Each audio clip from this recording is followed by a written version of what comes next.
Hi guys, and welcome to the Steel City Slamboree wrestling podcast with me, Ewan, and my brother Leo. Hello. And you may be wondering why this intro seems kind of weird. And that's because we've switched roles. We've done something of an opposite day type feel with that. Today we're going to talk about Survivor Series, Raw, because Raw happened very soon before this, and then Full Gear, which is last week. Yeah, it was last week's. And we're also going to have the off-the-mat segment in the middle, which we'll explain when we get to that, as we usually do. Yep. So, starting with Survivor Series, do you have something you want to start with Survivor Series, or just sort of go through the matches? Go through the matches as they were.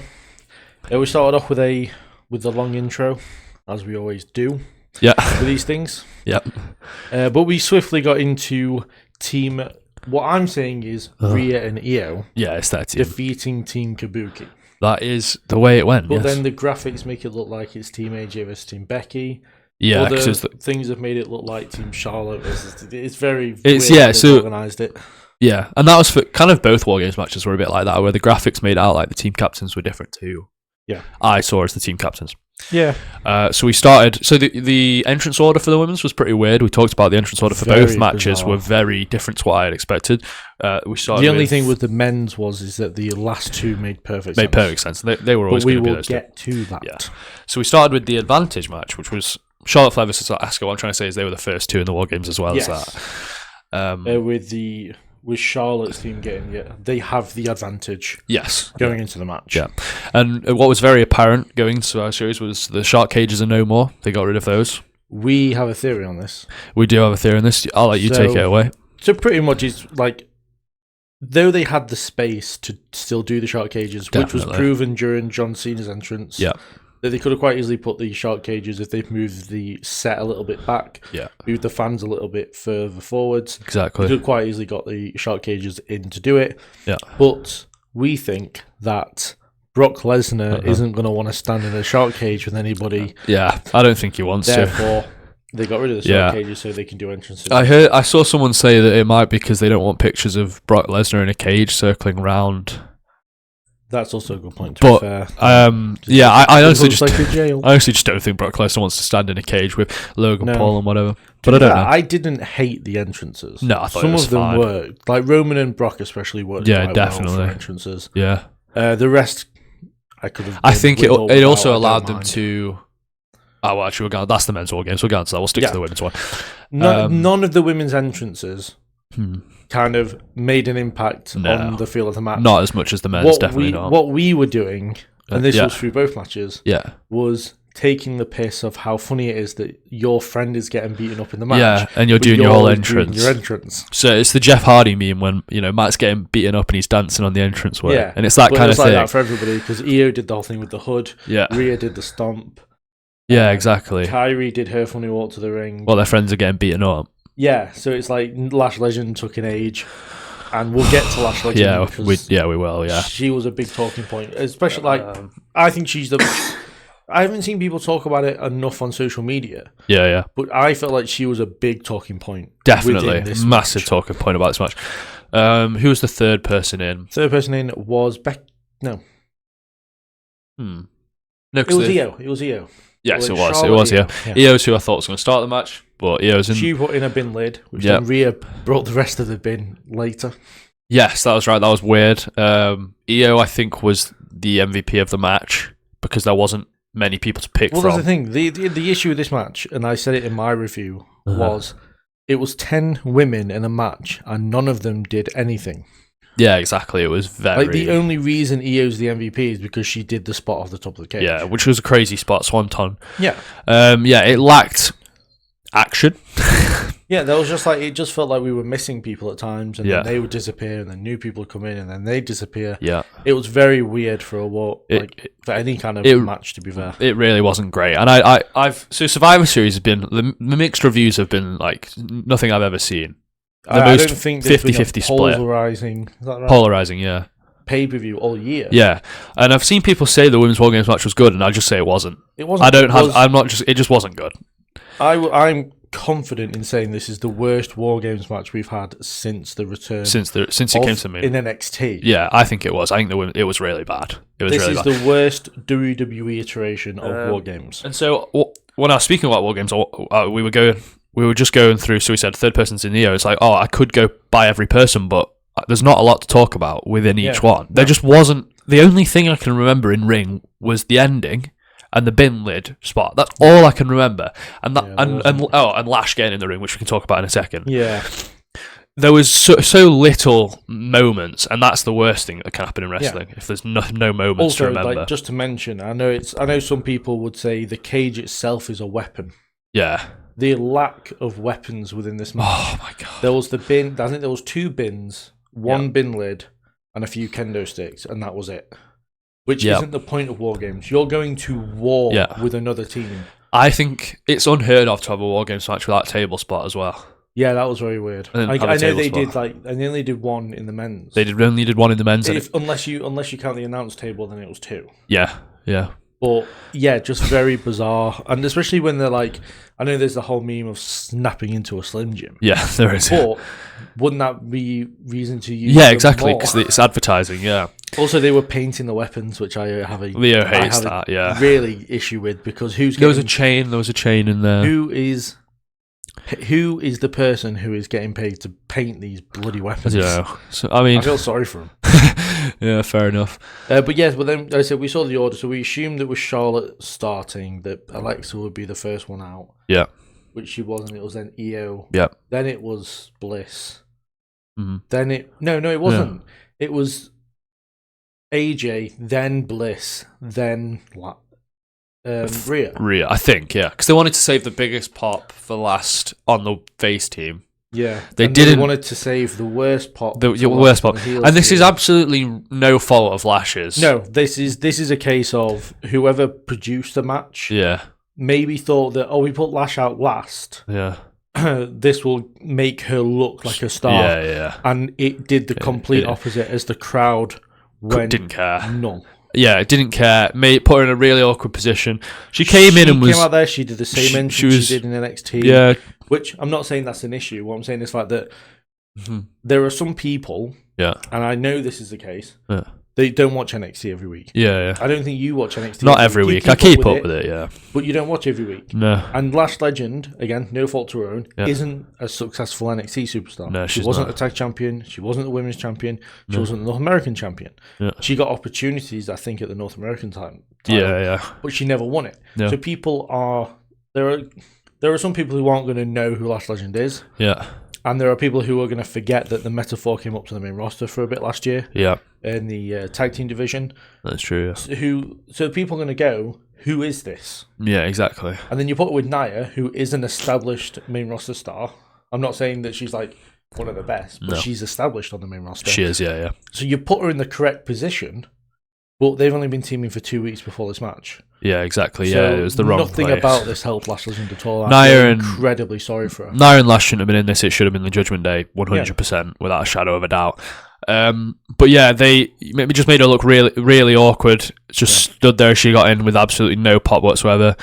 And I think she did a bit of clearing up house in a way. She, had a bit of dominance, but she did the Nia Jax spot essentially. Yeah, I feel like it kind of ended quite quickly after she came in, or if it didn't, then I just don't remember that much from it. I don't have much else to say. They did the EO spot. Becky got surrounded. She tapped out, and that was it. Yeah, and that was so. I don't have a lot else to say about this match. Just lackluster.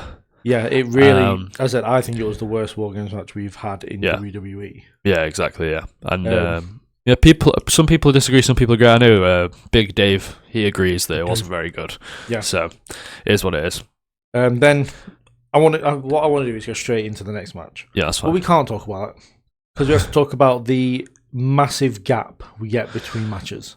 Because this is the first example we have of it. Yes. Which is you time 25 minutes between second to last. Yes. Yeah. I then on the rewatch time the rest, and if you go from ending bell to starting bell, before the main event comes on, you're looking at like 40 minutes of non-wrestling. Yeah. And that was like, and on the rewatch they took out the ads sound. No, they took out, the adverts that we only get in the UK.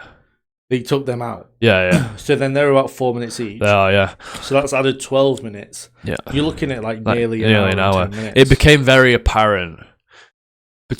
You just noticed it between matches. I mean, this was the worst I've ever seen, I think, or the worst I've ever noticed. They added ad breaks on Netflix for pay-per-views. I think that's the first time they've done it for a pay-per-view. It feels like the first time they've done it. And that was a bit of a shock when that came up. You hear the bloody music from SmackDown. Boom, watching SmackDown, trauma. Yeah. But yeah, it was horrific. And so, then we had ads either side of that. Yeah, we did. Ads for PlayStation and ads for. There's many WrestleMania ads. They come up constantly. Ads. We had the Xfinity where we saw that guy. Yeah, yeah. It was we noticed it between the first and second matches.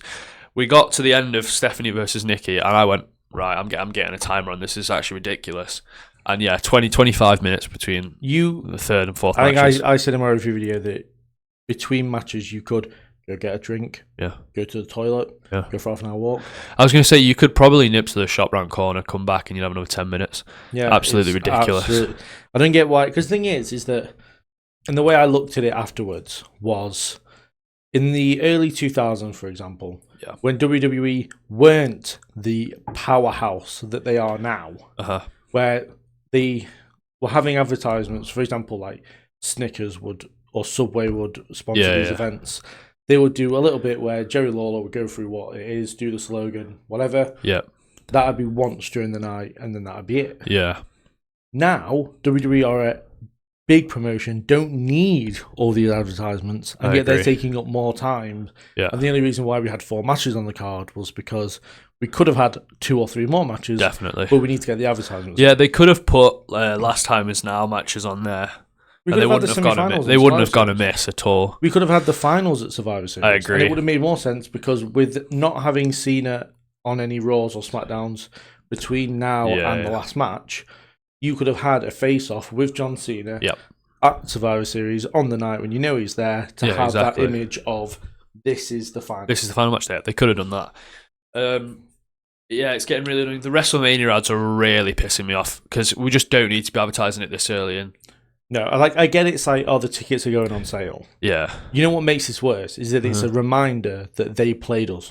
Yeah, they did, because it was all one big everyone farce speculated with the about what this could man. lead to. They show Paul Heyman, we were like, it's a vision thing, here we go. Yeah. And then it was just WrestleMania. So then you're reminding us of when you pissed us off. Yeah, exactly. We just don't need them. And this is going to become a yearly thing where in October, around about, advertising for April is going to begin. It's like Christmas when you start in September. It's just like the most triggering thing. It's completely ridiculous. You start advertising WrestleMania on the build to the Royal Rumble. So frustrating. But yes, that is when you do it, anyway, to digress from our... Yes, get rid of the negatives and go on to a positive. We go on to a big positive where John Cena lost and dropped the IC title to Dirty Hero Dominic Mysterio. Dirty bloody Dom. In what was one of the funner matches, I think overall the funnest match. Funnest, yeah. There was issues with the War Games for the War Games match, but I think it was enjoyable, but this was throughout the whole thing was the most enjoyable thing. Yeah, it was. There was a pretty clear 2 good matches, 2 bad matches, I think, on this pay-per-view. And I'd personally put this second, but I could see why you'd think it was the best match of the night. Yeah. I thought it was really enjoyable. I really liked Raquel and Roxanne getting put over within the match. Yeah, well, if I could go a little bit before that. I've interrupted. It's just what led to that was the awful looking spot, which was Dom going for a Hurricane Rana and essentially getting powerbombed, but splattered on the mat. Yeah, and we've all just had something very similar to that with Penta. There's just a worry there, and the rolling stuff as well. Yeah, exactly. So there was a concern that Dom's shoulder had completely given in. Is John going to have to keep the title? I don't think there was anyone who went... No, it definitely looked real. No, sorry, Dave Meltzer saw past it. Because they kept the cameras on Dom. It was obvious that's a good theory, but in the moment, when you're living in the moment, that is... Yeah. It looked terrible, yeah. And it gave, as you just pointed out, Raquel and Roxanne... And Cena sold their finishes like an absolute champ. Raquel getting Cena up, fair play to her. I know so easy as well. So easy, just straight back down, and then pot rocks from Roxanne as well. Yeah. And then Dom came in, hit a 619. Yeah. And this is where I have my issues with this match. Who was the referee? Chad Patton. Chad Patton, yeah, that's right. He is an egomaniac. He refused to count the pinfall. Dom goes for a pin and he just goes, you know what, pal? No, I'm not going to do that pin. The whole point of being a referee is you're supposed to be invisible. You leave your ego at the door. He does like to make it about himself sometimes, that guy. It's truly disgraceful. But I couldn't agree more with his decision. Dom's a dirty cheat. So, yeah, Raquel and Roxanne got kicked out of ringside. They were sent to the back. And like, what's Dom going to do? Is he going to lose this match? Then we saw John Cena do the fight, go for another 5 moves of doom, where then the referee deservingly had to take a bump, which he fully deserved, the bastard. Then we saw Finn Balor and JD come down. We did, yeah. They got absolutely dicked on. Yeah, they got made to look so weak. Yeah. They got double AA'd. And you think, what more could possibly happen? Yeah. Is John Cena actually going to retain it? Because this was a surprise, but he's kind of cooking. And then Liv Morgan returned, which to a big pop. Yep. And a lot of people were very happy about Liv being back. And you go, oh, she's going to help Dom. She's going to help Dom. And then she gets to the ring and she slaps Dom. And you go, hang on a bloody minute. John is marking out in the middle. John's marking out. Dom's been turned on. John's actually going to win this match. I can't believe it. And then Liv jumps on John. Jumps on John. Yep, and he has to retreat. And you think, whoa, what has John been doing? He's been naughty, hasn't he? He's John dirty. I think heel John got some. And face John's not happy about it. And then we saw the recall to Elimination Chamber with Morgan. Yeah. We saw the serious face come out. The face change. She goes for the nut shot. Yep. And she helps Dom get the win, which made perfect sense. Happy days, I guess. And Dom becomes a 2-time Intercontinental Champion. Yep. Thank God. Liv has now a habit of slapping Dom because she slapped him on Raw as well. It was aggressive. It's getting uncomfortable, that relationship. Abusive, some might say. They like the physicalness of a relationship. And that's it. It was a really fun match, and I very much enjoyed it. Yep. And couldn't be happier that Dom is double champion. I could be happier, but it's fine. I think something we didn't touch on that kind of ties in to Women's War Games. We'll say this now is the ending to Raw last night. Oh, yeah. I thought we were going to mention it during the Raw part. We can do that if you like. Would you like to wait? Yeah, we'll wait. We've done a little bit of a teaser. We'll go on Stephanie Vaqueros, Nikki Bella. A match which I can't actually really remember. This is the thing, and when I rewatched it, what I put in my notes is there are 2 ways to look at this. Yeah. Was this a good Nikki Bella match? Probably, yeah. Was this a good Stephanie Vaquero? No, this was a terrible Stephanie Vaquero match. Because both of them are held to a completely different standard. Nikki Bella has, though she has, what I can only assume is snuck her way onto pay-per-view matches. Pretty much. At Clash in Paris and this one here. Yeah. Because the Rumble doesn't count, she returned. Yeah. I want no issue with that. Her matches have not been very good overall. She has a very, very, very limited moveset. Yeah. You can... The issue is, and I don't want to come... because I know how much hate this would actually get. The era of which AJ and Nikki came from shows in the wrestling that they do. Yeah, because it's not great. Yeah, they're like... I get that AJ is beloved by the entire world. I am a fan of AJ Lee. Yeah, definitely. The 2 matches we've seen, she hasn't done a lot. No, true. Nothing has said she is a good wrestler. No, it's exactly. like she is an alright wrestler. Yeah, exactly. And this was exactly the same here. You've got to leave the wrestling before the wrestling leaves you. Yeah, and the wrestling's left them. And let's be fair, I know that this is memed. Yeah. We know why Nikki's here. Child support is expensive. and I get it to a degree. Yeah. But if Brie is available, you just bring Brie back in as well. You would, just have them do the Bella stuff. Because at least in tag matches where there's a division for it, you don't have to put that much concentration on it. Yeah. You almost feel like there was a very big concentration on the tag team division, but there was, very, very. I would much rather see Nikki and Bella challenging for the tag titles than challenging for the world title. Yeah, definitely. But this match was a good Raw match. Yeah, it was. It whatever did not need to be on pay-per-view. No, it didn't. I know that we talked about Raquel and Roxanne having impacts on the Dom match. Yeah. I would much preferred a triple threat match here. Yeah, with those two. To see the dynamic of Roxanne and Raquel, which we know are good tag team partners. We do. They're not the best of friends. No, they're not. I think Raquel still feels like she's, in charge of Roxanne in a way. Yeah. So, yeah. I feel like that whole dynamic would have been quite good within a triple threat. Similar to the matches we saw back at Survivor Series 2000 and Nine, yeah. Which was Undertaker and the 2 tag team champions of Jericho. Yep. And then John Cena and the DX. Yeah. But yeah, no, it was a case of WWE, please stop putting Nikki Bella on PLEs because we don't want to pay to see Well, unfortunately, she's not done. Around. Yeah, she's not done. So she says she's not done. She's sticking around. That's frustrating, but it's okay. It's fine. Just take her out of the World Title division. Take her out of any championship division, and we're fine. Exactly. And so then we move on to the men's war. To what was my match of the night? Yeah, and I would agree, apart from one moment. That's fine. But we had what I. Oh, I know what moment you mean. As Team Heyman. Yeah. Versus Team Punk. That were the teams. They were what we would have. It's not. It's not Team Brock and Team Cody. Yeah. It's not Team Roman and Team Brock. Yeah. It's yeah. It was Team Heyman and Team Punk. When Cody came out on Raw and said, "Welcome to my team," I thought, incorrect. Are you all right? It's not your team. Yeah. But yeah, like in the moment, this was definitely worth a rewatch. Yeah, I think it was pretty good. We started with CM Punk and Braun Breaker, which was surprising. I didn't see CM Punk start. No, I would have. I was very much. Say now, Cody should have started that match. That's fair. I was thinking Jey Uso was going to start. Yeah, for the entrance, which we all get to.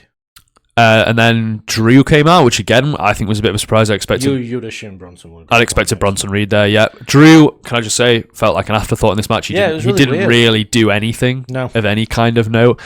Following CM Punk thing, Cody Rhodes came out. Can we talk about Cody Rhodes? And we can. Are we talking about the spot? So Cody Rhodes comes in, he flies into the ring. Yeah, as they do. They trapped. Drew held the door shut. Yeah. So Cody had to go over the top to get in. That's right. Yeah. And then Cody dropped Braun Breaker and Drew McIntyre, which was fair enough. That's what a babyface would do when you are the most healthiest person in the ring. Yes. He can then see. He can see his two opponents in front of him with his 2 American eyes. Drew is right there on the floor. Braun Breaker is right there on the floor. Yeah. So when CM Punk comes up behind him, taps him on the shoulder, and he back elbows the hell out of him. Yeah. Who did he think that was? I don't know. That was odd. There is one of 2 people. Yeah. CM Punk or a referee. Yeah, exactly. Yeah. Either way, it's not a good idea. Yeah. That person. This was odd because when they do stuff like this, it's like feels like they're teasing a possible match or a turn or something. Did they refer to it again? No. And that match can't happen they're the 2 world champions. It just can't. They're not going to unify the titles. So that made literal no sense. In the last podcast we did, I talked about how there's too much ego on this team. Yeah. That proved it to me. It did. Yeah. Cody looked like a complete idiot. He did. And unfortunately, he never recovered from that because he didn't do a lot else in the match, no. Which was weird. It's odd when the WWE champion kind of does nothing in a War Games match. Punk did plenty, so that's good. And he took the fall, which was important. Yes. We'll talk about that more near the end to Raw. So... Logan after Cody, or was it Bronson? Yeah, no, Logan. It was Logan, Bronson, Brock. Yep, and then on the other side it was Jimmy, Jey, Roman. Yes. Should we talk about? Do you know what's funny? I figured something when I watched it upon the rewatch. Yeah. When they showed the graphic for the match. Yeah. If you go front to back, they showed the men's heels order. Oh really? It was literally done in the order which they came out in, and if they swapped Jimmy and Jey over, that had been that as well. I found it quite weird. But then we come to Jey Uso singing. Jey Uso. Jey Uso comes in, does everyone pops? Wow, Jey Uso, yeah, everyone's happy. Yeah, he comes in. He doesn't clear house, but he takes out a few people. Yeah, with the help of the other faces who have regained. Dead into the camera. Yeah, and all those at home go, please don't do that. Please don't do it. He does the sign. Yeah. And they hit his theme song. Oh, he, by the way, in the campest way possible. Yeah. Turns around, starts climbing the cage, and starts grinding upon the wire, which is holding the cage together. Oh, I hated this. This is bad enough on a normal day. I hated this at SummerSlam when they did it in the Roman tag match. Yeah. Now, the circumstances were that if there are 4 people on the heel team in the ring, and and Jey is the 4th member of his team to come in, the next heel into the match is Brock Lesnar. Is not just anyone. It's Brock Lesnar. At that point, you're making sure all the heels are down because you need to surround Brock Lesnar upon entry. Yeah. And they don't. No, they dance didn't. around. And it's not even Jey. Jey was doing the worst dancings. He was on top of the cage. Yeah.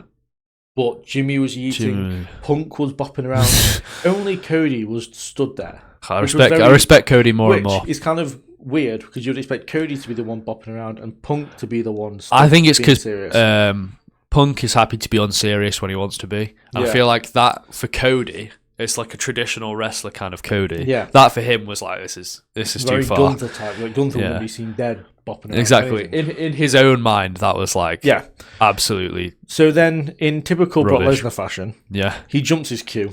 Obviously, yeah. Because if you don't know what we're referring to, in the 2022 Elimination Chamber, Brock just left the hell out of his pod early and came out. So Brock, he comes out early, and we know this. Brock waits for no man because the timer starts while he's making his entrance. Exactly, yeah. And he shits on everybody. They have done that before. Nia Jax did that in the Royal Rumble one time. Anyway, obviously beats crap out of everybody, which you'd expect. Definitely. Prices F5s all around for everybody. World champions involved. Yep. Roman Reigns comes out. Yes. And Brock Lesnar leaves the cage. Now, silly, I would say. Some people are saying, well, the heel should have forfeited the match. You can't leave the cage. It would be a disqualification. That's not how it works. That's not how it works. The rules clearly state the match doesn't begin until all 5 competitors enter the cage. Yeah, exactly. Therefore, you can't forfeit a match that hasn't started yet. No. So the interesting thing was that Brock and Roman obviously had a brawl on the outside. He sold a Superman punch like it killed him.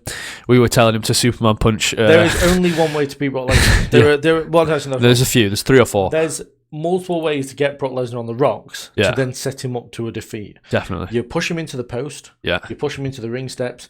You hit him in his massive cock. Yeah, that is basically right. That is how you do it. So he should have Superman punched him in the cock. If Superman punched Brock Lesnar in the cock, he would have beaten him. He would have. He hates a low blow. He also doesn't like to be hit over the head with the title as well. That's another one. But so they have a little brawl on the outside. And then Brock catches him on a Superman punch, which we've seen many times. He F5s him through the announce table, which we've seen so many times. And he just shits on him for ages. Yeah, and so now you're thinking, well, the match is going to take a while to get started because Roman's got to get up and get back in the cage. Brock just chucks him back in. Basically, yeah, he carries him all the way back in. Yeah, the match starts and they do a finisher fest on Brock. Yeah, and the ending part of this match was just a bit of a finisher fest and a bit of craziness, which is good, I think. I think we missed a couple of things with Bron Breakker because he was in the other ring. Yep. He did a Frankenstein. Sorry, completely forgot. The Doomsday Device. Yeah, Bron got dropped on his head by Punk and Cody.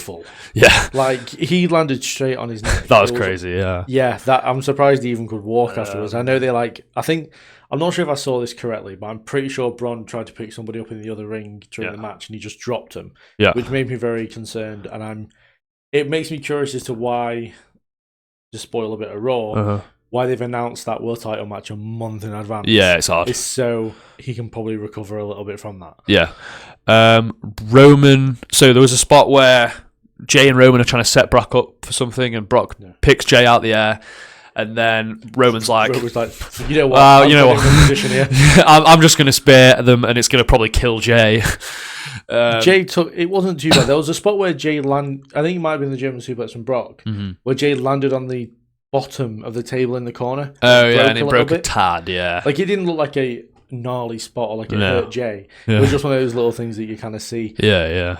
And then, Jey took a table spot on Brock Lesnar's shoulders as he took a spear, which means going back first. It's kudos, really. It was great. It was probably the spot of that match. Yeah, but you can't say that because you're not allowed to like Jey Uso matches. That's true, yeah. In fact, what am I saying? The match sucks Jey Uso, isn't it? No, and then we get to sort of a fever pitch. Bron Breakker is literally spearing everybody. Yeah. He's going crazy, MVP of the match. But Punk's GTS is somebody. Yeah. I'm not sure who it was. Goes for a pin, and then the camera cuts away from the pin. You're like, what's going on here? This is really odd. And then the masked figure's there, and you go, well, gosh, damn it. We see a hooded figure climbing the cage. What we don't see, or what we only just see, is Bron Breakker breaking Bron Breakker did break up the pin. GTS. They didn't just stop the pin, which is what I thought at the time. Yeah. And then the masked figure, hooded figure, super kicks CM Punk, stomps CM Punk, which then the whole place goes, oh my god, Seth's done us again, And then the guy jumps up the cage like it's nothing, jumps down the cage like it's nothing. Yeah. Your brain... you go, well, that's not something. It's not something. Your brain goes, oh, it's Seth Rollins, and then you go, well, why would he help the Vision? Yeah. This makes no sense. And I think that's what people, going off reactions, and I've seen a lot of reactions to this now. I have this has been everywhere. It's not the case of I've looked for them. I've gone out of my way to look for reactions to this. Yeah. And the first thing is that people do not clock that Seth Rollins was attacked by the Vision and that he wouldn't help the storyline. It's the first thing they just don't mention. No, they don't. So then But then that's one of the first things we said was the fact that he wouldn't help the vision. He wouldn't help Braun. And then there's the obvious thing of like the way that the guy moved. Seth Rollins' knees don't work that well anymore. He's just come back from shoulder surgery. The guy be able to use his arms that well. Hopped the cage really quickly. If you think it's Chris Jericho, you're an idiot. Yeah, Chris Jericho doesn't move like that. And you can say, "Oh, but Chris Jericho's been in the gym. He's in really good shape." Yeah. He's 50. I know. No 50-year-old. I'd almost go as far as saying whoever it is in their 20s. Yeah, I mean, I think they're young. I've heard it could be LA Knight. I can believe that to a degree. To a degree, yeah. If he'd have slipped a little bit as he got up, I would have been like, it's definitely LA Knight. No, I'm joking. Yeah. I love LA Knight. But I think it's a case of we've talked about this a lot over the last what feels like 48. It's way a little bit longer than that now. Yeah. And it's come down to people who we would like it to be. Yeah. You'd like it to be Carmelo Hayes. I'd love it to be Carmelo Hayes. I'd like it to be Ethan Page. Yeah. But realistically, those aren't the two people I believe it is. Really, and we've said this, and we've had big discussions. We think it's either Theory or Trick Williams. Those are my two. The build. Because Theory hasn't been around for a while. He has been linked with the division through rumours since the beginning. He's the obvious choice in a way. And what you pointed out earlier, Trick Williams is not going to be on Deadline, and he's not in the Iron Survivor Challenge, and he really has nothing going on. He has nothing going on. The build of the guy looks a bit like Trick as well. The build doesn't go a long way, so it could be Trick. Those are the two I think most believable ones. I've also heard Montez Ford. I think the guy's too built to be Montez Ford, but I wouldn't hate that. That'd be a pretty big swerve. I'd be worried about Angelo. But that's what I said. I'd be worried about Angelo. Maybe you bring Bro for the Profits in. Yeah, I say maybe you bring Bro for them in. Because they haven't really done much since losing the titles to the Wyatts. No, they haven't. And they need something because they're a great tag team at the end of the day. I miss 2021, 2023 Profits. Yeah, definitely. And then that's kind of how it ended. And then we saw this thing with Roman, and I saw someone break it down a little bit. Yeah. Which was Roman was in the middle. He was in the centerpiece of the ring. He was. Yeah. And what people are saying that it represents as an image. I think I might have seen this, but go. His family on one side, and championships on the other side. Yeah, and he doesn't know which way to choose. And he went to the We know which way he's going to choose. He's going to choose championship side. And I think I don't know. I've heard this about Roman and Cody. They've definitely... And the thing is, I don't mind if it's going to be Roman and Cody, because if we're going to do a third Mania match, we've got to have the right story for it. I don't want it if they haven't got a good storyline. I don't want it. I think it should be a Hell in a Cell match if they do it. That makes sense. They're both. Roman isn't as much associated with Hell in a Cell. No, but Cody is. They've got the thing of we want to keep, because the last two times we've done it, people have got involved for obvious. We want to keep people out of it as a whole, so Hell in a Cell works. I also think the feud warrants Hell in a Cell because it's a third match. It's a rubber match. Yeah, I think they'll probably stick some dumbass tagline on it, last time ever, and it won't be or something. Yeah. But I think if they would do it at WrestleMania, stick it in a Hell in a Cell. I think. Yeah, that's fair. I don't have any disagreements with that, to be fair. Yeah. And then that would... But then obviously the case of Roman and Punk. I don't hate the idea of Roman and Punk. I'm curious of what a Roman and Punk one-on-one match looks like in 2026. Yeah. Yeah, obviously they had the triple threat with Seth, which was very good. Yeah, it could stink up the gaff. Yeah, it kind of depends which Roman wants to show up. Yeah, the one that can be bothered. But I think the promos would be good. But what I don't want, and this match will be, either of the matches would be for a championship, and that's Roman winning. Roman doesn't need another title reign. No. He has solidified himself as the champion. Yeah. He doesn't need to have it again. No, you don't. Because no one's going to beat his record anytime soon. No, not for a long, long time. So it's a case of how championship designs are associated with people. Yeah. So you see the title that was around in 2001, 2002 to the spinner belt coming in. Yeah, that is associated with Kurt Angle and Brock Lesnar. Yeah. You have the spinner belt, which is also John Cena, Randy Orton. Yeah. CM Punk in a way. Yeah. The other one, you got The Rock, John Cena. Yeah. And then this, you've got kind of not the golden one, just the black normal one. Yeah. AJ Styles is associated with that for so long. The golden one is Cody and Roman. It solidifies their feud, yeah. And the Universal title is synonymous. The blue Universal title specifically. Well, even the red one is still synonymous with Roman Reigns. Yeah. So he doesn't need to win another championship, especially not the world title. I don't honestly, I don't think the world title looked very good on him anyway. No. And that's kind of a reason why I wouldn't want Cody and Roman again, because I think Cody would have to win, but I don't really want Cody to hold that title past WrestleMania. But, and let's be very clear here, yeah, Roman and Cody doesn't need a title on it. No, they could. Cody could defend it in Elimination Chamber and lose it, and then they could still main event WrestleMania with Cody vs Roman and just not have the title. They can do that. So yeah. Yeah, that makes a lot of sense. But Survivor Series as a whole, I gave it 5 out of 10 because too good, too bad. Too good, too bad. Straight down the middle. What can you say? Yeah. There's nothing like a fifth match or something to kind of put around. No. So yeah, it was kind of fine. War games as a concept. Yeah, everyone's saying it. When needed is the words in it. Yeah, exactly. Everyone says it. We only do war games when it's needed. If we were to do, I'm just going to throw 2 teams out there. If we did MFTs versus Judgment Day, war games. Yeah. But if we're just going to do 5 people versus 5 people, make a traditional Survivor Series. Yeah, we don't. Yeah, exactly. We don't need war games. War games is supposed to be. The match on SmackDown was really fun. I feel like it was and not only that, but the NXT TNA Showdown had these matches. And they were both really fun. Yeah. I think it's a reminder of how good these were. War Games needs to be a brutal sort of blood feud in a way. It doesn't, and they weren't. Neither matches were brutal particularly. So just save it for when you need it, and that's like Hell in a Cell. It's easy. Exactly. And I know some people are going to hate this. I liked Raw versus SmackDown, and I think a build between Nick Aldis and Adam Pearce would actually be quite fun to watch. I think it would be quite good, I think it would be better than like Kurt Angle and Shane McMahon. Yeah. Because they won't get involved in the Survivor Series match itself. Yeah, exactly. I agree. So, for me, I would quite happily take a Raw vs SmackDown if we could do a draft. Yeah, they've got to do a draft, obviously, but yeah. And then we could build like a year for Raw vs SmackDown Survivor Series. Yeah, true. Because Pearce and Aldis can be on the same pay-per-views together and kind of just putting little feelers out there. Yeah, my guy. Look at my guy winning. Yeah. I feel like that would. I feel like a Raw vs SmackDown Survivor Series would have been better received than what we got. I think so. The Survivor Series. So just an idea to put out there. We'll briefly touch on some things from Raw then. Yeah. So obviously, like coming out of this, we saw Bron Breakker pin CM Punk. Yes. That then led to Raw. It wasn't the first segment on. No. We don't really need to spoil the first segment. No, we don't need to go through all the segments. But it was announced that on January 5th, which I assume will be some kind of...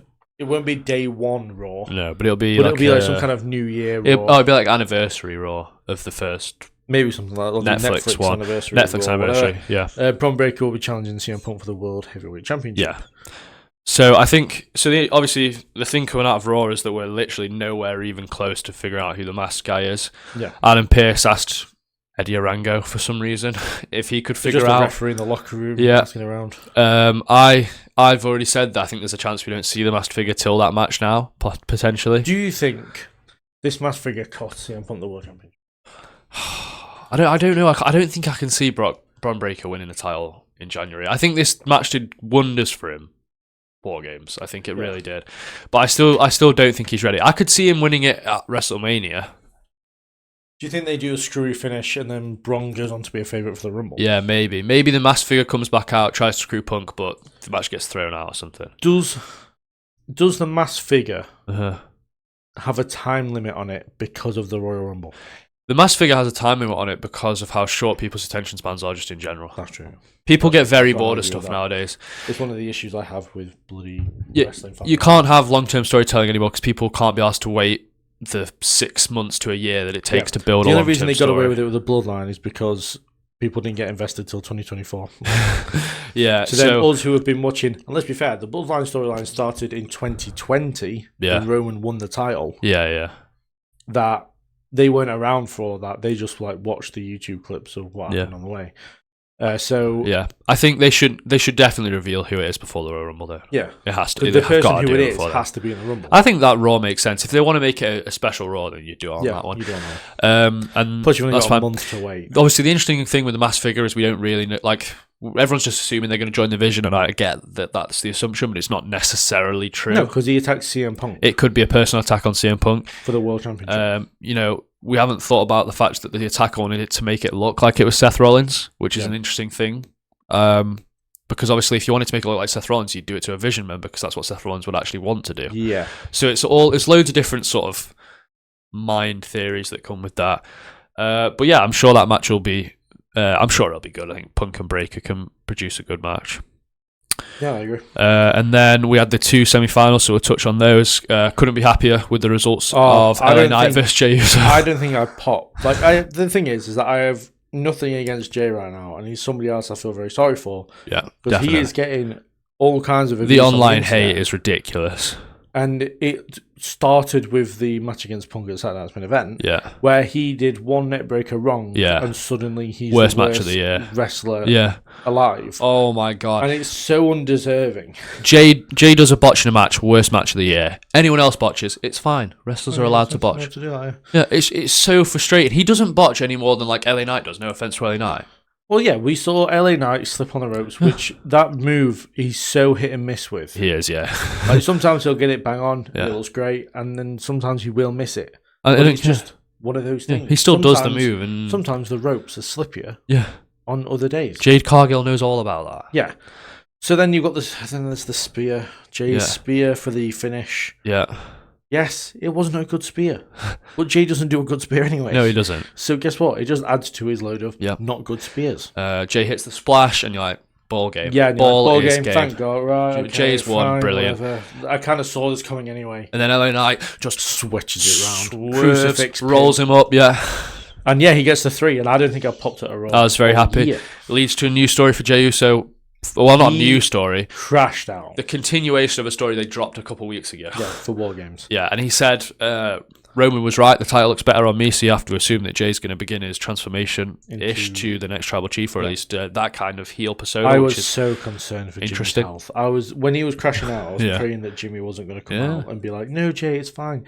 He would have eaten a super kick. Jimmy wasn't there, luckily. Jimmy wasn't there. Like, I think Jimmy's going to go back on just being SmackDown, I'd assume. Happy days. Stay away from your brother. Because we assumed the Usos should be back together, yeah. That, and you'd assume that Jimmy was going to come back to Raw, but then Naomi got pregnant. And so then you didn't need to bring him back onto Raw. And then we had a really good match between Solo and Gunther. I think this is one of Solo's best matches to date. Yeah, and that's not just because Gunther carried him through it. Solo had a really great performance in that match. I was very happy with it. I didn't really mind who won. I think I just assumed Gunther was going to win, and he did. And I was very happy with that. It didn't make Solo look weak. Solo looked strong in defeat, so it's fine. Had to nutshot him, which I think people have forgotten that Gunther is a heel. Gunther is a heel. Naturally. Yep, he saw the ref was turned, he went, "Well, I'm a bastard anyway." He literally shrugged his shoulders with it. Yeah. And then, he got the win, which I'm very happy with. But again, I was fully behind Solo getting a win. I was fully behind Gunther. Solo was the only guy left in the tournament last night, which made sense for Cena's young person thing. That's now been thrown away. But it's fine. Yeah, and then we're pretty much getting a first-time match for Cena in the final either way. Yeah, Gunther LA Knight, and I'm sure both matches will be great in their own way, depending on who wins. I think the only issue with having LA Knight win the tournament is the fact that he can't go one-on-one with Cena on the mic. Which would be great. To build to the match, which would be very good. Because John Cena would find speech him. He would, yeah. But LA Knight, he's got that Kavorka. As I said, he gets your loins tingling. You got to watch out for LA Knight. No, I love LA Knight. I hope LA Knight wins that match, but I don't care if Gunther wins, really, because I know the match will be really good. So that's the thing. Either way, I'm happy with how this comes out. Yeah. And it kind of works out to the way I wanted the tournament to work out. Anyway, it's a bit of a hard way to get there. Yeah. But we got to where we needed to be. Yeah. Was it a failed tournament? No. The tournament was great. I don't know what you're talking about. We got some of the best TV matches we've had all year within this tournament. Yeah. Mostly around Gunther, he's really killed it. Yeah. But it was great. Here's a question. Was Raw epic last night? No. No, it wasn't. Triple H's false promises continue. Yeah. The ending was good. I didn't care for the Charlotte, Alexa versus Rhea and Io match. Yeah, we were just on our phones right now. And it kind of proved my point from the last podcast, which was that none of these teams on War Games actually get along, because the first Raw main event since then was against two teams who were on the same team for War Games. But we got a decent finish. I feel like something happened they did the double natural selection. Yeah. And I went, they're not going to win. They're either going to win here and it'll be it. Yeah. And as soon as they kicked out, it was like, cool, we're getting a DQ finish. Yeah. So the Kabukis came out, DQ finish. Lyra and Bailey came out. Which I was surprised about, because I know that they we kind of want a shot. Yeah. And Adam Pearce just palmed them off like they were nothing. Yeah. And then, I kind of didn't think they were going to come out, then they did. I was like, oh, cool, sound. Yeah. And then the Judgment Day came out as a 3. Yes, they did. Which was big for some people because they weren't sure how the living exactly. But they're trusted. They ended up standing tall in the end. They did, yeah. And then in what was the big talking point within the end, which was Roxanne went to give Liv the tag title. Yeah.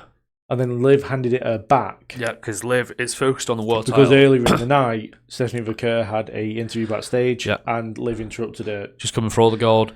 So the Judgment Day are going to be back on top again soon. He likes that. Yeah, this was interesting. The big talking point was that this would have made more sense to be a War Games build than the War Games build we actually got. Yeah. Because, you know, you're saying 6 versus 5, but Charlotte wasn't asked, so she could have just not been asked. And I feel like it would have fit Charlotte's character way better. Yeah. Because it would have been, just to go through it, I don't want to spell it out for people in an insulting way. But it could have been Asuka and Kairi as the Kabuki Warriors. Yeah. And then Liv, Raquel, and Roxanne. Yeah. Versus Rhea, Io, Bayley, Lyra, and then Alexa Bliss. Yeah. And then Charlotte could have gone, well, I want no part of this because I don't trust Rhea. Yeah. Fine, whatever. You can do whatever. I'm staying on the team, though. Yeah. You've got 5 and 5. You've got a War Games match, and you've got one that's going to be lot better than that.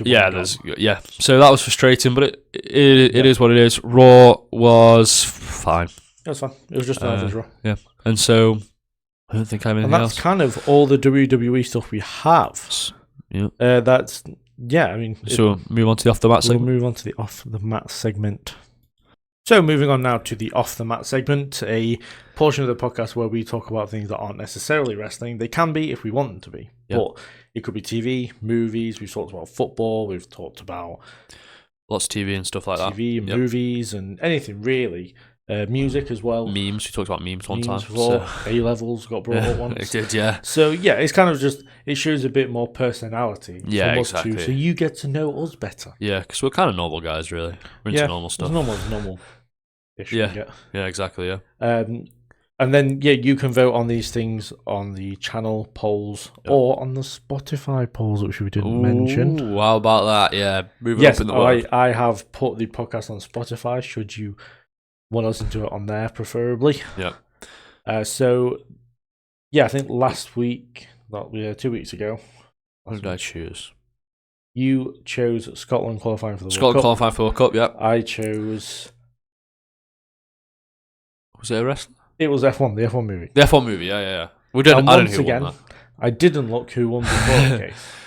So he will put it on screen? I'll put it on screen now.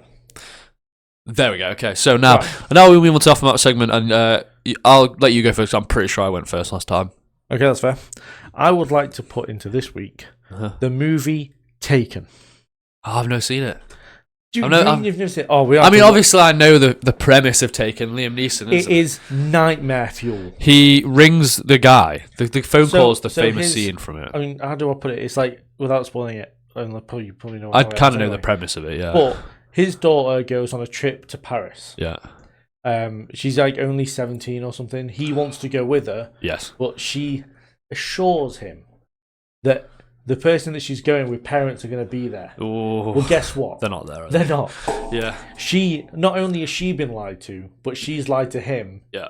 So there's just been a whole Chinese whispers of lies. Basically, yeah. But they meet a guy at the airport who they share a taxi with. Oh, no, they don't.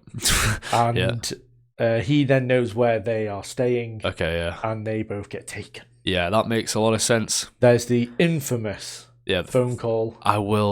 What is it? I will find you and I will kill you. Yeah, that's right. But you got to say Liam Neeson accent. Yeah, which I can't do. I'm going to try. And I will kill you. No, I can't do it. And then, he just goes on an absolute warpath. Yeah. And it's funny in a way once you know what's going on. Uh-huh. One of the things that, it doesn't sound sadistic. Yeah. But I'd love to be someone who's there when a parent first watches this film. Yeah. Because it is nightmare fuel. It is nightmare fuel. I find it interesting because it's not like necessarily classically the type of film that we would watch, maybe. No. Or you would watch or whatever. But yeah.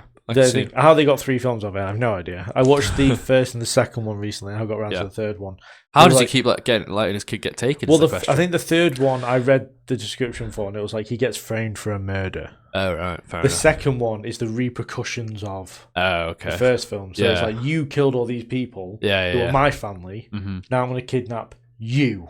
Okay, that makes sense, yeah. And then, we kind of go... But then his wife also gets taken. So it's like something like that. It's like... I did see it as like... and we're going to take your daughter again. Oh my gosh, we're running it back. I did see an interview with Liam Neeson where he thought that the film would go straight to DVD.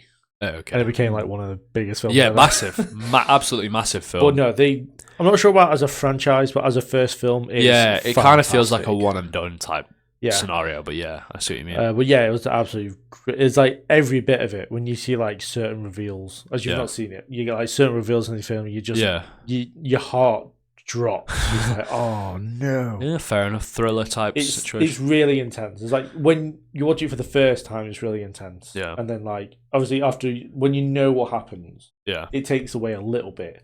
But it's still a movie you can quite happily rewatch, especially if you're like big into action. Yeah, okay. Yeah, I like that bit. But yeah, I'm not gonna go with Taken the franchise. Taken 1. Taken 1. He's the one I'm gonna put in. Yeah, fair enough. On to me. Go on then. I'm keeping it in the wrestling world. Okay. I'm gonna go with the wrestler. It's taken him long enough to get on here from me. Oh, I don't know who this is now. It's taken me long enough, but I feel he finally broke through and has been getting a lot more positive reactions recently. So I'm going to put in Carmelo Hayes. Ewan is a big fan of him. He was always going to be on here. He's almost like my favourite wrestler at the minute. Yeah. Like, if he had a match with anybody, I'd be cheering for him to win. I think what Dom is to me is Carmelo to me, yeah. It's right. I just think he has all the... I mean, you probably think the same about Dom. He just has all the tools to become a future world champion, I think. I agree with you about that with Carmelo Hayes and with the whole Dom thing, he's a good heel, really good heel. Yeah. I think he can be a good face, but he's yet to really show that. He was like, he was a decent face in NXT, I think. I just don't think... He wasn't a face for very long. No, he wasn't. He had a very short face run. He's an incredible wrestler. I think that goes without saying. He can do like great things in the ring. And his match with Gunther was really good. And the crowd really got into that because... I think everyone sort of slowly started to cheer for him as he was playing the underdog card. I want to say that they showed something on Raw, which explained why him winning the tournament would make the most sense. And that kind of went against what they were trying to do. Well, I think they said a lot about the fact that there's a lot of similarities between him and John Cena. Apart from like the place of which they are from. He did the ruthless aggression thing. Yeah. When he came to NXT against Adam Cole, I think it was when he did it. Like that, where they're from obviously is part of it. He's young and needs an opportunity to take, so he would have been a good pick. I'm not too mad now because the final's fine, but I think Carmelo Hayes... It would have nice to get an interaction between him and John. Yeah, Carmelo Hayes needs a push. I think, you know what I'd like actually? I think WrestleMania, Carmelo Hayes versus Dominic Mysterio, book it, IC title. I disagree. Fair enough, that's fine. I think right now, Carmelo Hayes is still in a not great position to be going for a championship unless he answers the open challenge, which I hope he does because him and Ilya would be a great match. Yeah, fantastic match. I think if you spend the next few months, that's kind of wrong. If you build him to a point where people are like, Hayes should be on WrestleMania, but he just loses out. Yeah. And then we continue to build him. He's a Money in the Bank contender. Yeah, okay, I don't hate that actually. Yeah. I think if you build him correctly, he could really be someone for Money in the Bank. He'd be a good Money in the Bank winner. And he would use the briefcase really well. Especially if they bring Trick up as well. They could have the both of them put back together again, which they really should do at some point. He's kind of like... Nothing really comes to mind, but it's like two people who are so associated together, they should be back as teammates at some point. Yeah. Also, I think Carmelo, in a way, can kind of attract to the younger crowd. Yeah, because he's almost down with the kids, if you will. Yeah, he knows all the memes. He's online like the rest of us. Yeah, I think I really like his theme song as well. Like that's kind of grown on me as well. But fair. I couldn't agree more. I think they went in too hard with the first round draft pick. Yeah, and it hurt a bit. They overhyped it. Yeah, almost. And they had him wrestle Cody on the first. Yeah, and it was like, help him. Yeah, that didn't help. And then they did that thing where he went for a springboard, he went for a springboard. They both missed each other, and it was like, oh. I think that was intentional, but everyone thinks it's a botch. I know, but it doesn't look. It doesn't look great. From an outsider's perspective. Yeah. But no, I completely agree. Carmelo Hayes is. I know, like the thing is that I shit on Carmelo Hayes. You shit on him just to annoy me. To annoy more than like actually hating on Carmelo. Yes, I very much like Carmelo Hayes. Do not get me wrong. So I fully. Yeah. He became an inside joke between us. Yeah. For being the biggest hater in the game, because when he was a heel, he'd just interrupt people backstage and just hate on them for no then reason. There's the case of Melo don't miss, and he'd often. Yeah. I just go back to that clip of Cody walking back through the hallway, and he's like, "What did he say to him? I can't remember." He goes, "Where's Damian Priest? Or where's this person?" Oh yeah. And he goes, I don't know. And I wouldn't tell you where he is anyway. Yeah. So what are you doing? Yeah. He says that to Priest, I think. But I think to Cody... it's Priest looking for somebody. Yeah, and he goes, I wouldn't tell you anyway. Tell you where he is anyway. Yeah, you're an idiot. And then he also said, you know what they're saying, Cody? I think that's what he said. You know what they're saying, Cody? And Cody's like, what are they saying? And he goes... The Kevin Owens is right, by the way. And he gets himself pushed over like an idiot. So funny.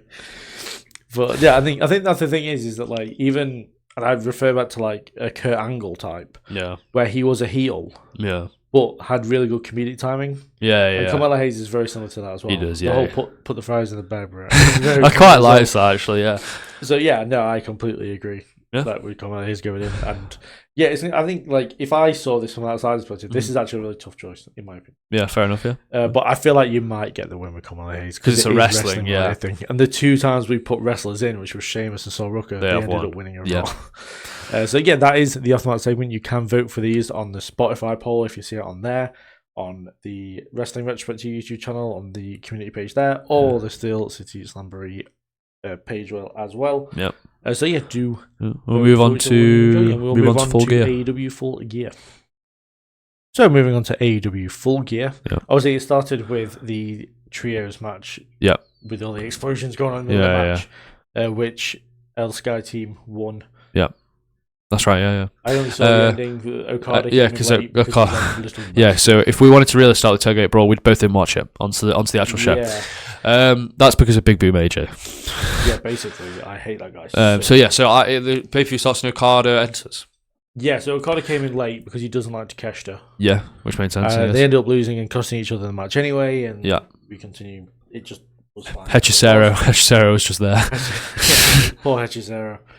But we move on to the proper first match, which was Pac versus Darby Allin. Yeah, with Pac getting the win. Yeah, I thought this was fine. I thought the worst part of this match was when Pac did the Chinese burns on the arm that was already burnt from blood and guts. Yeah, this match was always going to be like decent, wasn't it? It's Pac and Darby Allin. I actually thought that this was pretty average for these two because those two are held to such a standard within wrestling. Yeah. That this actually downplayed a little bit. Yeah. But they are guaranteed a meeting in the Continental Classic. Yeah, true. So I don't know whether they were holding back for that. Yeah, maybe, yeah. But yeah, I said it was cruel of Pac to Chinese burn Darby Allin's burns. Darby Allin was also an idiot for thinking that Pac was going to stay true to his word of this being a one-on-one singles match. This is not how the Death Riders do business. Wheeler Yuta get involved. He used some kind of weapon. I can't remember what it was. To take out Darby Allin. Yeah. Pac then gets the win. Yeah. I said it was a fine match to start off with. Some people I've seen have liked this match more. Yeah. I've seen some people really hate the ending of the match. Yeah, but then it's a Death Riders match. What did you really expect? I agree. I just want to say we are going to go through this a little bit quicker than Survivor Series because it was like 2 weeks ago. Yeah. Because we talked a lot during the WWE side. And it's just not as fresh in our memories. There's less to remember and talk about. Survivor Series, I can remember so much. Yeah. But yeah. We then moved on to the Fatal 4-Way Women's Tag Team match where 2 started in the ring. Stupid rules pisses me off. Oh my god. I don't get why we keep doing this. It makes no sense. Because in the normal Fatal 4-Way, there's no rules. So why would there be rules in a tag team match? It's so stupid, yeah. But it saw the Timeless Love Bombs, also known as Tony Storm and Shirakawa, defeat the Babes of Wrath, which is actually Willow Nightingale and Harley Cameron, the Sisters of Sin, which is actually Julia Hart and Sky Blue, and I've heard that this team has a name now. They're like the Mega Problems. I hate that a lot. The Mega Problems. So it's Mega Bane and Marina Shafir. And so they got to pick a stipulation after they won this match, which I don't know what it is, and he won't tell me. So Marina Shafir and Megan Bane were the MVP of the match. Most valuable team. Yeah. See this guy, he knows what he's talking about. Because they were tagging in really well, they actually showed how good they were as a unit.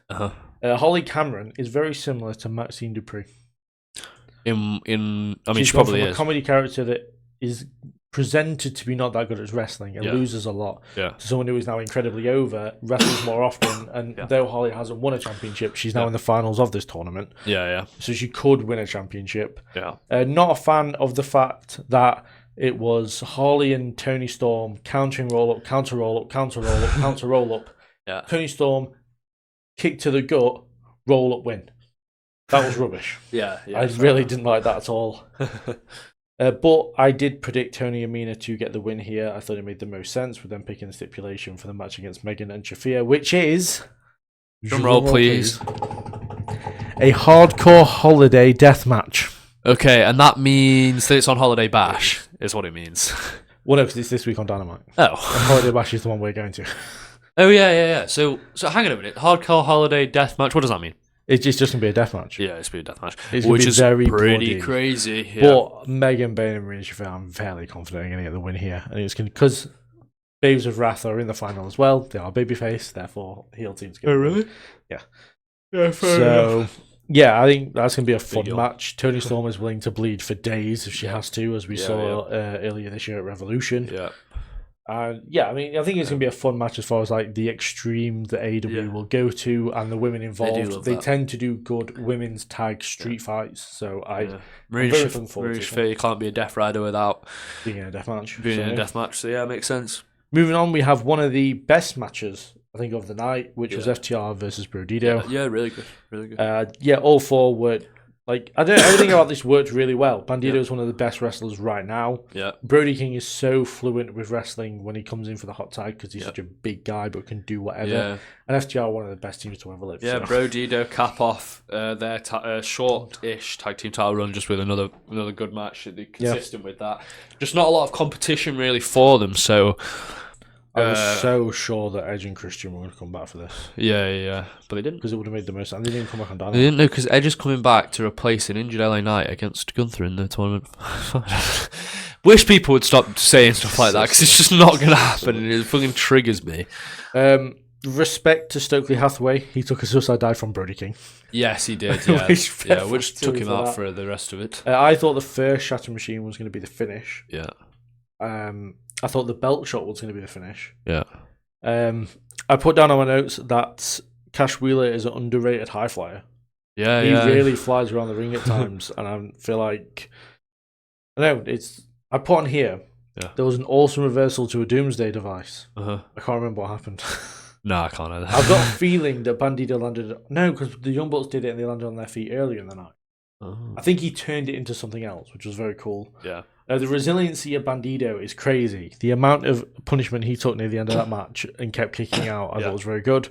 I am curious to see if Bandito continue as a team going forward. I kind of hope not. I would have put a lot of money on them being in the Continental Classic, and then they weren't, which I was very disappointed about. Fair enough, but the next time we see Bandito is at Ring of Honor Final Battle, or the next time we see him in a title match, he's defending the Ring of Honor World Championship, which is this weekend on the 5th of December, which is the night of wrestling. There is so much wrestling, and I'm going to watch it all. He's going to watch it all. SmackDown with the final of the Last Time in Now tournament. We have TNA Final Resolution, which is going to be crap, and I know it's going to be crap. And you've got the Ring of Honor Final Battle, and there's a don't like 9-man match. No. Moving on from that, we had the Casino Gauntlet match. Yeah. I have written down the participants. Ooh. So we had Bobby Lashley and Shelton Benjamin start the match. Yes. Very disappointed. I assumed they were going to have a ding-dong battle to start, and they barely touched each other. No. So annoying. Yeah. A very typical session. Ricochet came third, yeah. He then... he was a man with a plan. Yeah, the Demand beat the crap out of the Hurt Syndicate, and Ricochet thought, man, I am cleared here. I am totally fine. Yeah. Claudio Castagnoli came out afterwards Shit and himself. beat the crap out of him. Obviously. And then Danny Garcia came out and helped Claudio beat the shit out of him. Pretty much. Orange Cassidy came out after that, which was your pick. To win, I just thought he was a safe winner. Wheeler Yuta then came out, and you would have thought the Death Riders were 100% going to get a win here. Yes, there's 3 of them. To 3, and the other 3 are against each other, so why would they not get a win? Yep. Kevin Knight came out, followed by Roderick Strong, Mark Davis, Speedball Mike Bailey, and Matt Menard. I mentioned them so quickly because they had very little actually during this match. Yeah, and that was it, was it? Or was more? That was everyone. The Hurt Syndicate came back in, didn't they? I think they did. They did a bit of destruction, but not as much as I assumed they were going to have. But they were out for ages. Yeah. The match was full of groups apart from Matt Menard. Yeah. Ricochet kind Death of Riders, the Doncaster family, conglomeration. Jet Speed, conglomeration, and the Demand. Yeah, Ricochet. He felt like he kind of stole the win. Which is very Ricochet. That character. Who did he pin? Perfectly. He pinned. Was it Mark Davis? No. Oh. I think he pinned Wheeler Yuta was about to win, which people would have hated. Yeah. And then he took out Wheeler Yuta, which then got him the win. Which, yeah, I think Ricochet's a good winner in a ways. You know, he's a great wrestler. I would have loved to have seen Wheeler Yuta win it, though, just for the reaction of the crowd and just being absolutely booed out of the building. Yeah. And it is interesting that Ricochet's better as a heel. Yeah, you would never have thought that, would you? But then he was never given a chance to do anything else. So, yeah, true, yeah. The interaction between Speedball, Mike Bailey, and Kevin Knight, I thought was really good. They were just reversing stuff, but then Speedball went for a super kick, which Knight then matrixed. It was incredible. I can't wait to see them go 1-on-1 in the Continental Classic. Yeah, fair enough. But for me, the Casino Gauntlets are never going to be bad matches because they're just a lot of fun. A lot of fun. It's like a Royal Rumble, obviously. Yeah. So for me, this was never going to be a bad one. Eventually we're going to have enough to be able to compare them to others. Yeah. And we'll know which ones are bad and which ones are good. Yeah, fair enough. But yeah, I mean, this one wasn't as star-studded, but worked really well. And the design to the National Championship is mid. Yeah, it's not great, is it? I understand that it's a tribute to the NWA title. There are going to be people out there that go, they've ripped off the NWA. Well, the NWA... It's a tribute. Well, the NWA champion said that. It's ridiculous. It's just like, it's a tribute to an old belt. That's why it looks that way. It's not them taking the piss or anything like that. Yeah, it's just a tribute. Can we chill out? But no, I've thoroughly enjoyed it. I'm curious to see how Ricochet goes. He has I want to say it's some kind of open challenge on Ring of Honor Final Battle because he has to defend it in every other company. I think it's going to be against Dalton Castle because of what happened on Dynamite. Right. Okay. I don't know too much about Dalton Castle, but he's good to be fair. He's a bit camp. Fair enough. Moving on from that, we had one of the more physical matches of the night, which was Kyle O'Reilly defeating Jon Moxley. Yeah. It had a very methodical pace to it, I put on my notes. Yeah. Bryan Danielson helped out massively here because he explained why it was no holds barred. Yeah. Which was not because they could use the fork, which Moxley does like to do. He does. Not to use weapons. It was bloody. It's because they could use illegal holds. Which is why it's called an no holds barred match. Yeah. Thinks about that. Because this was all very submission based, and this usually isn't my kind of thing. No. But I thoroughly enjoyed it, and it was my match of the night. Yeah, I enjoyed it. It was one of the more memorable ones. We did see Moxley break out the fork. Yeah, he loves that. He did put it in the nipple of Kyle O'Reilly, which I hated. Yeah. Everyone's been nipple crippled once in their life, so, you know. But yeah, this had great counter wrestling in it. I thought there was a moment where Moxley, he did what WWE fans might call the sacrifice from Penta. Yeah. He pulled his arm back and he kind of messed him up. Yeah. There is I think it's a work injury that Kyle O'Reilly's arm is now broken. Yeah. Which is why he wasn't put in the Continental Classic. Yeah, I thought it was a bit of a shock that Kyle won. Yeah, absolutely. And there was a moment where Kyle O'Reilly held onto his trunks to avoid a submission, which I thought was very smart considering that his arm was hurt. Yeah. And this is what I put in my notes. So you'll have to apologise for my French. What the fuck is going on with Jon Moxley? He's a loser. He's going to get... Well, I'm assuming he's going to get kicked out eventually of the Death Riders. Claudio's going to take over as... You would think so, and I think it'd be a good thing for Claudio to finally get into that main event scene. It's taken him long enough. Yeah, definitely, yeah. But I assume some kind of push for Kyle is going to be on after this, whenever he comes back. You'd assume, wouldn't you? You would assume. But Moxley did win his first match in the Continental Classic against Dorado, which is good. Good, yeah. I like Dorado, though, so... True. And then one very bloody and extreme match to the other, where Mark Briscoe defeated Cal Fletcher in what for me was a very big shock. Yeah. But then the stipulation of him joining the Doncaster family didn't help that fact. No. But yeah, I put on my notes very bloody but very questionable. Yeah, I get the whole argument of like Kyle can lose the belt so he can move on to bigger things. I understand that. I don't think I would have had him lose it yet, though. My issue is that remains to be seen. Yeah, exactly. Because if he doesn't move on to bigger things, I'm going to be very annoyed. He did beat Okada, though. But he beat Okada last year. That's fair enough, yeah. So that again, it depends how he does in the Continental Classic, and I think he's a favourite to win it. Yeah, I don't think they're going to have Okada win a 9th tournament. You'd hope not. Plus, they need to break up those championships. Yeah, Unified title doesn't mean crap. No, it doesn't. Doesn't mean anything. But yeah, both men were pissing blood. There was Don Callis is just a fantastic manager. He's just so good. He's got the best out of so many people. Yeah. Kyle Fletcher's powerbomb. He does it like the last ride. Yeah. It's brutal. Yeah, like Mark Briscoe hit the back of his head, smacked them pretty bad. Yeah. But we saw a net breaker on the bunch of chairs on the outside. Tax. Yeah. The falling elbow drop. Yeah. So it wasn't just like Kyle was laid out. Kyle was also climbing the ladder, and he elbowed him down into it. Yes. I do remember that now. Yeah. The screwdriver shot, which are always bad. Yeah. Brainbuster into the tax from each man to the other. Yeah.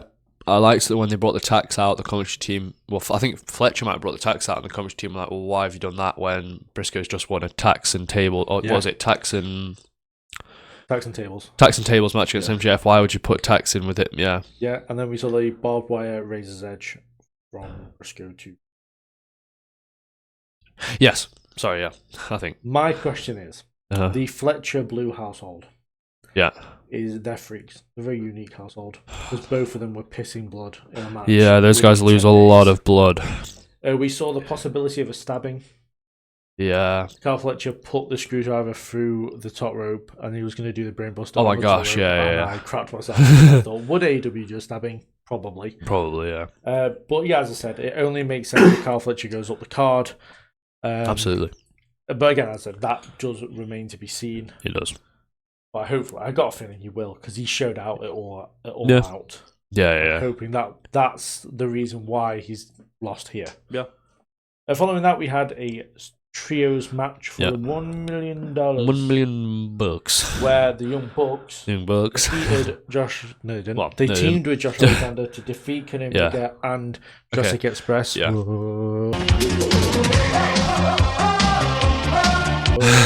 So I want to say my piece on this match. So these guys reach such a high level in the ring that if this was a match within WWE, it'd be up for match of the year. Or not match of the year, but it would be if this was a match on WWE, you'd have this in like your top 10 matches of the year. But for them, it feels pretty run of the mill. It really did. I put on my notes it was a decent match, but I think it was pretty good. Those guys just reach such a high level that at least it's such a step. They go to such great heights that it doesn't seem that great. It's a okay AEW match. It's a really good WWE match. Unfortunately, I thought Kenny Omega was in the ankle lock for ages. And then when he took the BTE trigger in the ankle lock, that should have been the finish. Yeah. And it wasn't. Mm-hmm. We saw a great reversal of the Doomsday device, the one I remember, which is where the Young Bucks took it at the same time, but both of them landed on their feet. Yeah. And then super kicked. This is the Young Bucks. My question is, do they need more Elite Law?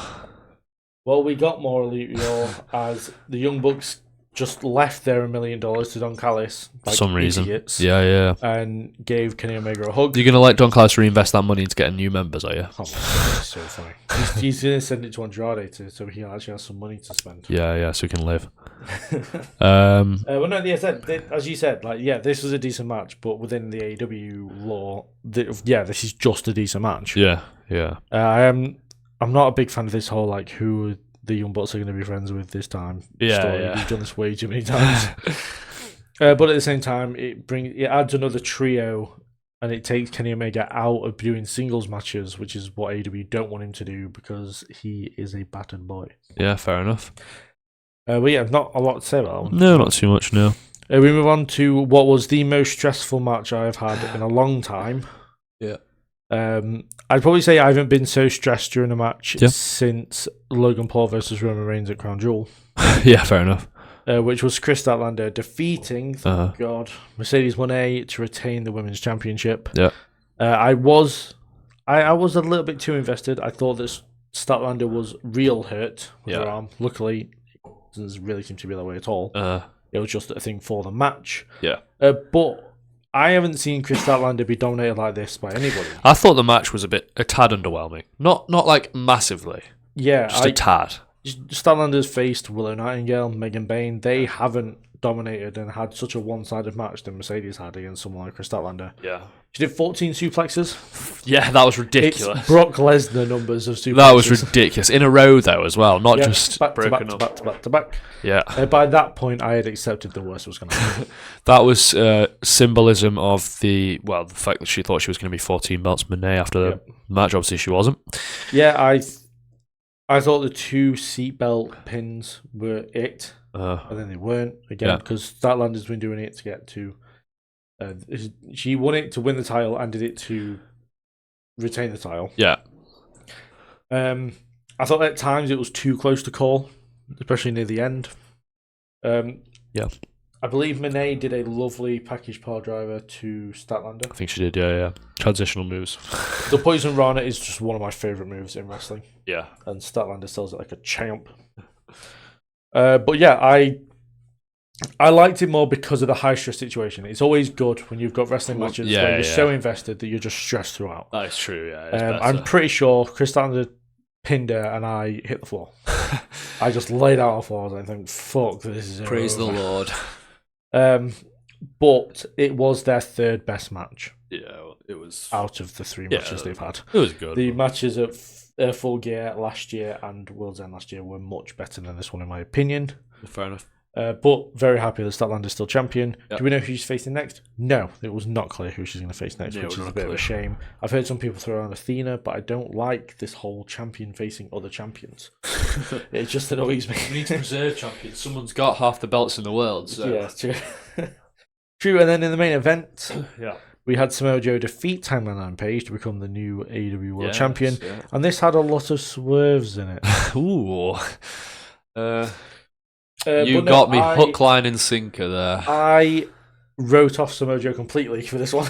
Yes, I didn't think Samoa Joe was going to win.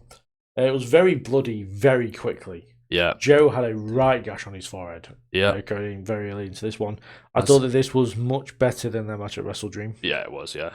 I don't like, and this is very, in a way, it's very WWE. Yeah. I don't like that every steel cage match AEW do now that there has to be interference in it. Yeah, I see what you mean, yeah.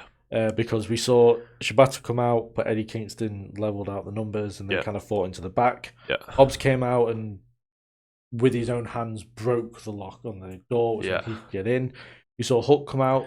Hook then turns heel. Yes. And he was an op the whole time. Yes. I don't think he was an op though. I don't understand why they want to play it that way. Yeah. The Dynamite promo he did wasn't great. Fair enough. I preferred Hook when he was just a quiet killer. Yeah. Rather than doing promos, especially when Joe can talk for the whole team. Yeah. And Joe's an incredible talker. He is a great talker. I'd rather just go with that. But yeah, no, it made the way it went down made perfect sense of Joe getting the win. Yeah. Very surprised to see Joe get the win. And then afterwards, we saw the most dangerous man in AEW return in Swerve Strickland, which I could not have been happier. Very happy with. Love Swerve. That's it, really. Love Swerve. Yeah, I mean, it was. The thing is that, and we've said this on the podcast before, which is there was a lack of main event talent in AEW that are going for the title. Yeah, Do not get me wrong. There's many main event talents, but the absence of Swerve and Will Ospreay has been apparent, evident. Yeah. Yeah. Now it might just be a case of they're just not moving other people into that main event scene. They could have quite easily put Okada, Takeshita, or Kyle in that position. Yeah. They could have put Omega in that position, but I don't think they want to because of the whole diverticulitis thing. Yeah. As well as loads of other people. Yeah. And, Bobby Lashley could quite easily go into an event scene, but for some reason they're just not going to do that. So yeah, it just makes a lot of sense. It's all their, in quotes, backstage politicking. Yeah. That they do, apparently. So yeah, it wouldn't surprise me if we saw the rematch from Revolution at World's End. The triple threat. Yeah, could happen. Swerve versus Hangman versus Joe. House call. My issue is the fact that I want to see that title back on Swerve immediately. That's fair, but Swerve beat Joe again. I mean, possibly. Yeah, it'll be. I think. Sorry, fucking glitch. I think it would be interesting to see Swerve pin Hangman. To get the title from Joe. Yeah. Because then it kind of opens the door to Hangman Swerve again. Yeah. Where he goes, well, I get it because we don't like each other. Yeah. but we were supposed to be on the same page, and then we get at Revolution Hangman Swerve again. What more could they do though in that? What more could they do in Hangman? They could just have a basic singles match again. They could, yeah. I feel like there's you go so far in one direction, you can actually pull it back to be normal again, and it works. Yeah, that's true. Yeah. I had a thought. I can't remember it. Fuck's sake. Fair. We'll circle back round if I remember. But yeah, no, I thought, as I said, it wasn't the best main event they've done. Yeah. Some people complained about the show because it went long. They always go long. Personally, I'm used to it now. I know what I'm getting in for when it comes to AEW. I remembered my thought. Yeah, what's your thought? We don't care. It was a bit. I thought it was a bit silly that Swerve took out like 15 guys. What do you mean, Swerve? Most dangerous man? No one takes out 15 guys by themselves. I mean, sure, I don't know. Hangman helped him. They both stood in a way. Yeah. But yeah, I don't know. Yeah, fair enough. It is what it is. I believe in Swerve more than you do. Clearly. But no, I don't know. It kind of. I'm glad that Swerve was back and they left it for the main event. I thought they might bring MJF back out for this, and they didn't. Yeah. And again, it's like one of those things where I thought they were going to do returns and they didn't. But yeah, I don't know. There wasn't a real main event for this one because Statlander and Mania wasn't as good as I thought it was going to be. Yeah. This wasn't as good as I thought it was going to be.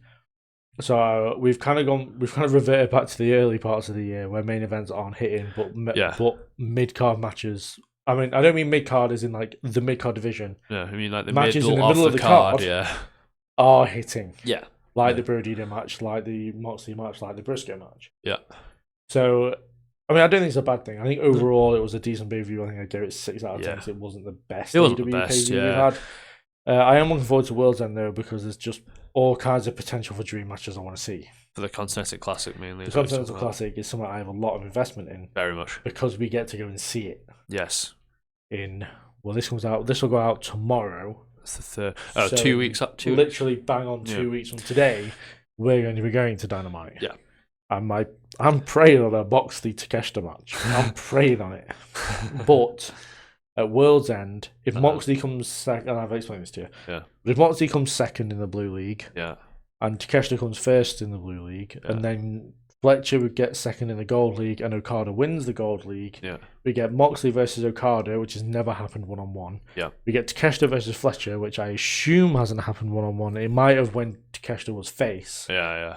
But we haven't had it in the Don Callis family iteration where they both come on leaps and bounds since. Yeah. And then that could lead to the match that we're leading to, which is Okada versus Takeshita. Yeah, the match that surely has to be the final, which I cannot wait for. Yeah, fair enough. We got glimpses of it at All Out in the Triple Threat with Dorada. Yeah. I am ready to see these two beat the crap out of each other one on fair enough. So, okay. Yeah, that's why I have much investment in the Continental Classic, and there's just good matches all around in it. So I have a question for you. Yes, ma'am?